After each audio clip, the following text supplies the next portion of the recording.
Every season is a ride for fans. It could be a bumpy ride, it could be a smooth sailing ride, it could be a ride that goes up and down and all around. But if game one is any indication for the Minnesota Wild, our ride comes from the way back machine. I'm talking before this franchise was even a thing. Okay, maybe not that far back. It's like right before we became a thing. But there's only one song that fits how I'm feeling after last night's win. Hit it! Seatbelts, everyone! Please let this be a normal season. We got it? No way!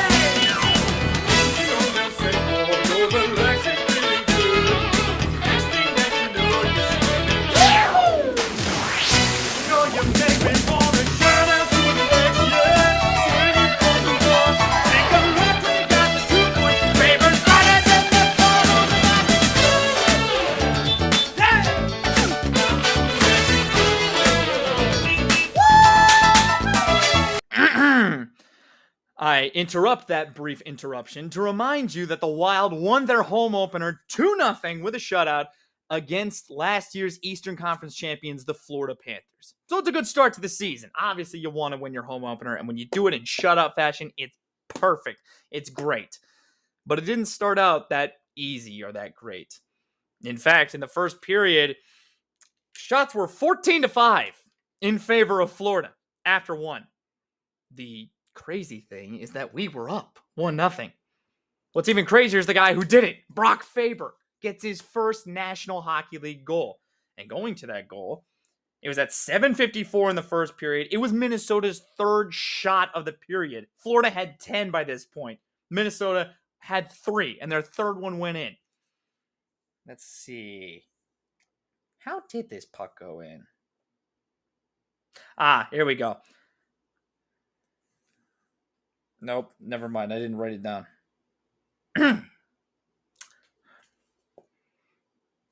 Anyways. What do I say? So this goal was assisted by Eriksson Ek and Boldy, and it's Faber's first at 7:54. Basically, Eriksson Ek tries to get the puck up the right side. It gets fired back the other way. Boldy decides, you know what? I'm going to take it, and I'm going to go into the zone. He's got 3 guys on him the moment he enters the zone. He fires back to the point to see his D-man, Brock Faber, and he does the one thing I'm asking all Wild players to do more often. Shoot! You never know what could happen. Stuff like that can happen. It's possible. It's not Brock Faber. Brock Faber is a god, but it's not him, okay?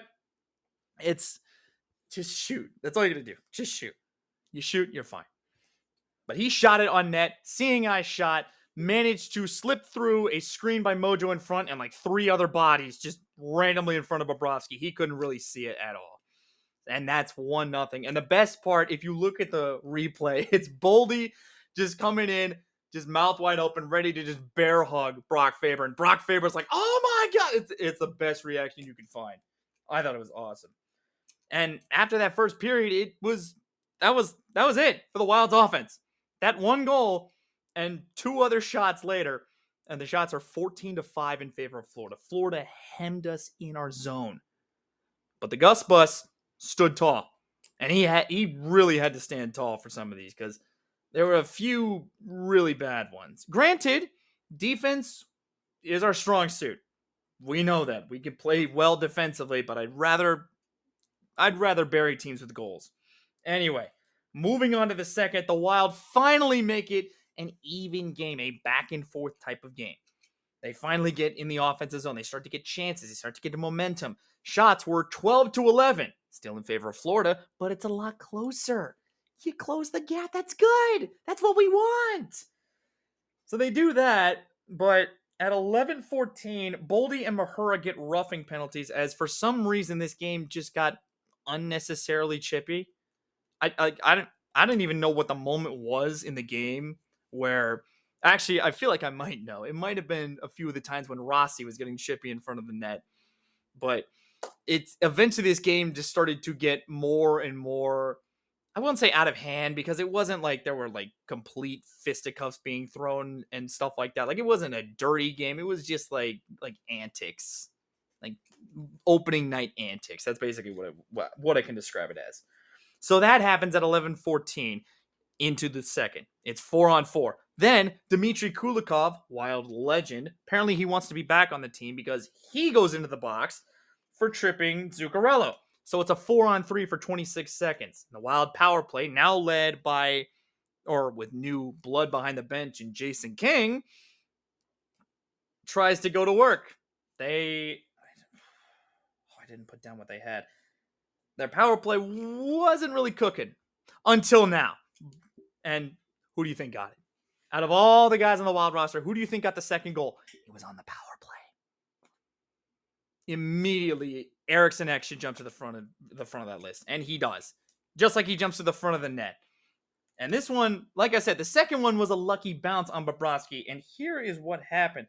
Zuccarello has it on the corner boards, just basically on the side, trying to pass it cross ice to Johansson.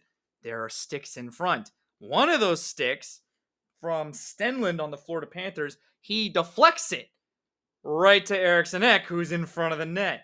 And Eriksson Ek, all alone in front of the net with Bobrovsky, he makes him pay for it. Able to somehow control the puck, weave it right around Bobrovsky's skate as Bobrovsky's down, and it's 2-0 Minnesota. Just like that. Immediately on the power play. And at 17:46. Oh, actually, before that.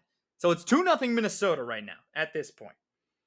Then, a little bit later, I was so mad because I it's the right call, but come on.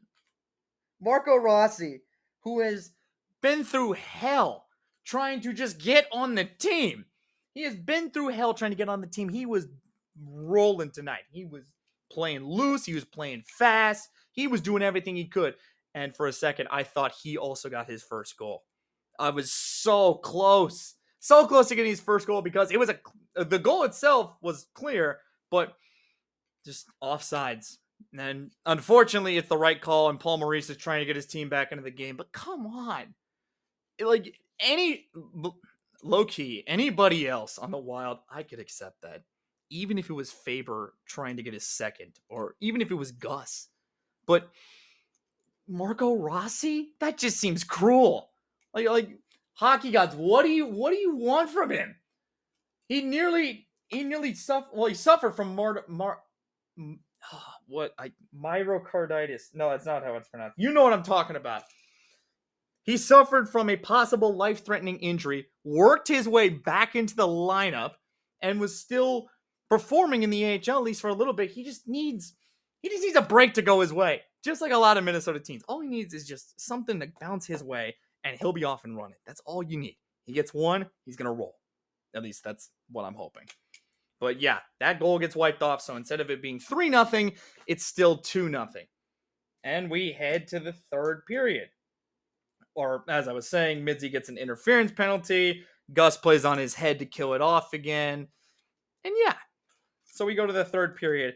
At 9:54, this was, Uvis Belinsky's. I think he was one of the two Florida Panthers making their debut on opening night. So he made his debut, and it was an incidental play, even though it did take out Marcus Johansson, because as the two of them are on the boards, basically Johansson's on the boards, and what's his name? Belinsky's. I hope I'm pronouncing that right. Belinsky's. He tries to go for the puck because the puck's sailing up above Johansson's head. Johansson's trying to catch it, but Belinsky's gets there first, and as he's trying to catch it, his elbow catches him in the back of the head. So Johansson goes down, and he got off the ice, and he went to the tunnel immediately. So obviously not a good sign. But looking at it from the replay, it wasn't intentional. It was just two guys trying to go for the puck, and his elbow just happened to hit the back of his head. It was just, it plays like that happens sometimes. But the good news is Brock Faber still came to his aid and apparently took Nico Mikkola into the box with him. So those two get roughing minors. And then Belinsky's actually does get a penalty on this. And so it's 5-on-4 for Minnesota. But unfortunately, our power play on that one looked awful. That was our last power play. We couldn't get into the zone. So that's why, as much as I'd love to say the special teams were rolling tonight, Penalty kill was. Penalty kill was rolling. Power play, I think, got a lucky bounce. And I want to be proven wrong. I really want the power play to roll. So if they make me eat crap, then so be it. I'm willing to do that if the power play is rolling. Okay? Let's see where are we at.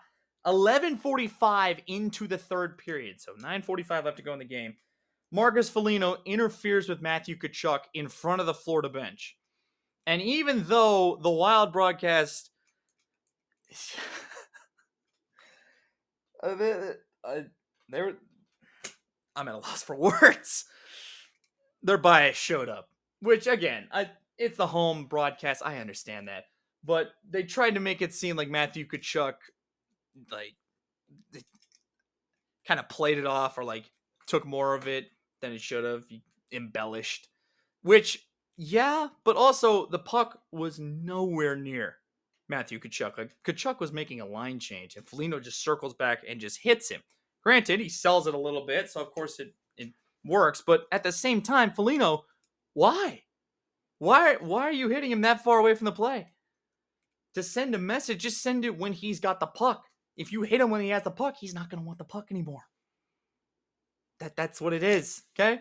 Guys aren't scared when they get hit and don't have the puck. They're scared when they get hit and do have the puck, because then they lose it and they scramble to try and get it back. If they don't have it, then it's just like, oh, bumper cars. Beep. So, yeah, I don't know why Foligno did that. Kind of sewered us, but luckily, from there on out, it was the Gus bus just dominating, and with some very, very close chances from Tkachuk, from Barkov. I think Verhaeghe had a couple. Reinhardt had a really good one that was stopped. But the Gus bus rolled on through for a 41 save shutout. I think that was third best in Wild history for an opening night shutout. It was incredible. Incredible to see the Gus bus do that. And obviously Brock Faber gets the first goal for the Wild in general. And it was just a good night. It was a good night. Really wish the offense clicked a little bit more, but that will take the win. You always take 2 points. As for the stats, I was going through the stats a little bit, but here it is. Score, obviously, Florida 0, Minnesota 2. Shots, Florida 41, Minnesota 21. So Bobrovsky let in 2 goals, but I'd argue those weren't his fault. First one, I don't think he could see, and second one was a bad deflection in front of the net. So I think Bobrovsky will be fine anyway. Face-off percentage. Florida pretty much killed us in this. Well, 60-40. In reality, it was actually 59.7% and 40.3%. But yeah, 60-40, Florida beat us in that. Power play, Florida was 0 for 3, so our penalty kill stood strong in all those times. Minnesota's power play 1 for 4, with the one being a deflection right in front. You always take the goals, but I really think the power play could be a little bit better than what it is right now. Hits, despite it getting a little more chippier, there weren't a lot of hits. Hits were 15-9 in favor of Minnesota. And the last stat they have, probably the biggest detail that also helped Gus. Florida had 11 block shots. Minnesota had 26. That's what you want to see. You dominate the shot blocking department, and Florida gets frustrated. That's what happened. They were getting frustrated, and you could tell. They just couldn't get anything going. Shot blocks, and if the shot wasn't blocked, then Gustafsson had it. Or it missed. So, yeah, it obviously got them a little mad. But for us, we are 1-0-0 with 2 points. I don't think we're topping the division because I think somebody else I got to check the standings anyway. But anyways, our next game is Saturday at Toronto. Start of a 2-game Canadian road trip. It's Toronto and Montreal. First road game of the season. Leafs also won against Montreal 6-5 in a shootout. Hopefully we can beat them up there. Because I'm not a masochist and I don't hate Steve Dangle, but I'd love to see the first Leafs lose be on that one. So, that's it for this video. Thanks for watching. Subscribe if you want to see more. Like it. Share it. If you don't like it, then click off of it. I don't care what you do. Have fun, and I will see you on Saturday. Peace.